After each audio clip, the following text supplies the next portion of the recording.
आज हमारे साथ मौजूद है हुर्रियत कॉन्फ्रेंस नईम खान के छोटे भाई यानी मनीर खान, जिन्होंने कल जो है नॉमिनेशन फॉर्म जो है वो सबमिट की है बारामूला में। और स्पेशल टॉक आज इन्हीं से करते हैं। और आपको पता ही होगा कि जब भी वादी कश्मीर में इलेक्शंस देखने को मिलते हैं, कई सारे चेंजेस में देखने को मिलते हैं।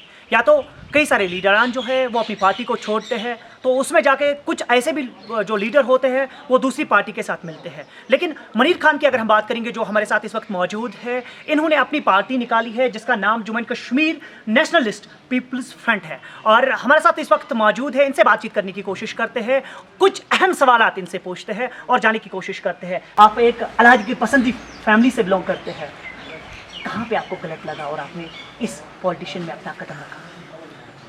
देखिए, हम बात करते हैं कि कहाँ पे क्या हुआ क्या नहीं हुआ। मैं क्लियर सी बात आपको ये करूं कि अगर हम एज ए कौम नहीं सोचेंगे तो हमें ये गलत और सही पता ही नहीं चलेगा कि कहाँ गलत था और कहाँ सही था।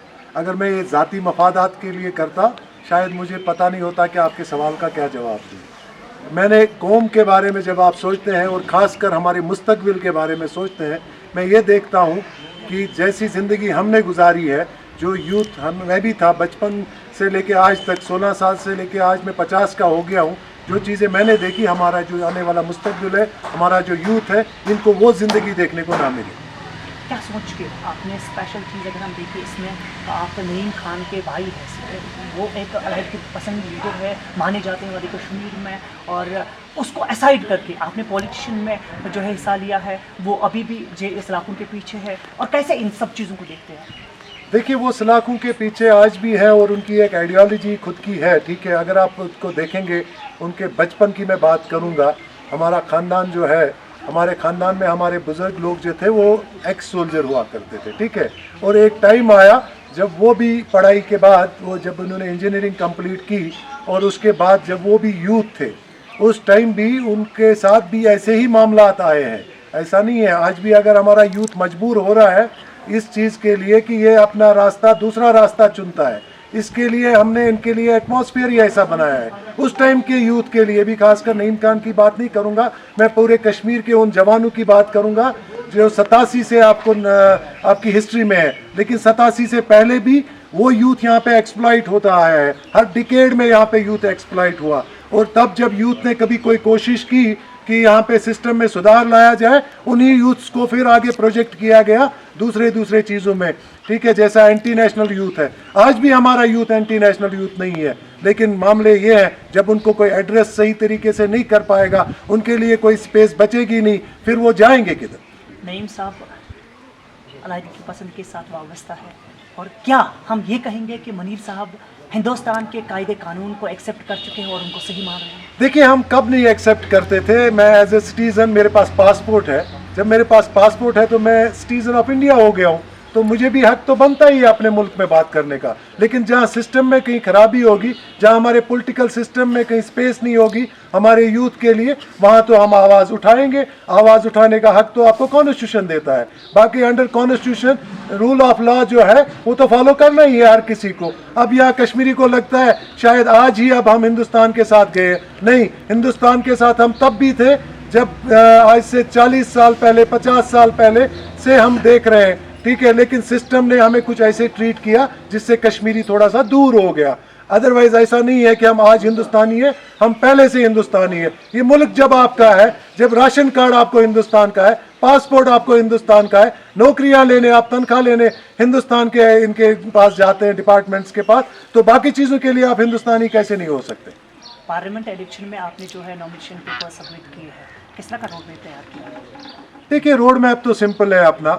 मेरा पहले सबसे बड़ी कोशिश है, इलेक्शन की तो मतलब उतना बड़ा सीरियस इशू नहीं है, ये तो अभी हमने 1 महीना पहले नहीं, 20 ही दिन हो गए हमने शुरू किया है। लेकिन ये जो मिशन हमारा है वो हमारा बड़ सबसे जो है वो पावरफुल चीज़ है हमारे पास, क्योंकि उस पावरफुल चीज़ को लेके आज से हम शुरू हुए हैं। इसको हम टिल एंड, जब तक हम इस मकसद में कामयाब नहीं होंगे तब तक लेके चलेंगे आगे। इलेक्शन एक हिस्सा है इस चीज़ का।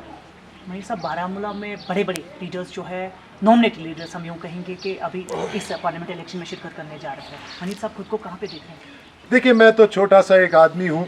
आप जिन लीडर्स की बात करते हैं, पहले मैं आपको ये बता दूं, यहाँ कोई लीडर आज तक नहीं पैदा हुआ है कश्मीर में, मैंने तो देखा नहीं खुद है। को आप लीडर मानते हैं? नहीं, मैं कोशिश कर रहा हूँ कि एक यंगस्टर्स हमारे हैं, इनके लिए एक ऐसा प्लेटफॉर्म दूं जो ये क्रिएट हमें लीडरशिप करके देंगे। यही तो हमने लीडरशिप क्रिएट करनी है। आज तक अगर कोई लीडर होता यहाँ पे, तब ये मसाइल आज नहीं होते। अगर हमारे किसी लीडर ने ऐसी कोई सीड सोइंग की होती, आज जो शजर उसमें से उगे होते, आज हम उसका फल खा रहे होते।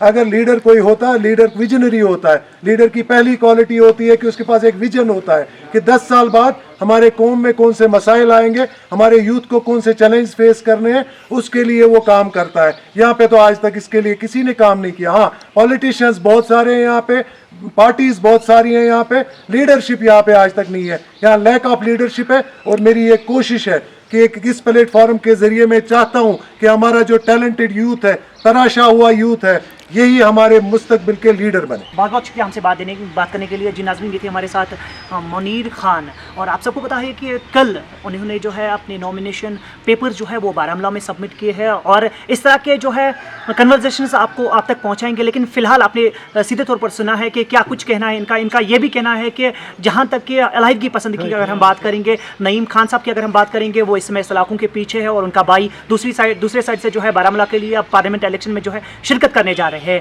अब इंटरेस्टिंग बात यह रहेगी कि 4 तारीख यानी 4 जून जो है, अब देखने वाली बात यह होगी कि फतह किसके हाथ होगी और कौन जो है इसमें बाजी मारेगा, ये देखने वाली बात होगी। आप देखते रहिए कश्मीर से स्पेशल स्टोरीज। मुझे दीजिए इजाज़त बारामूला से।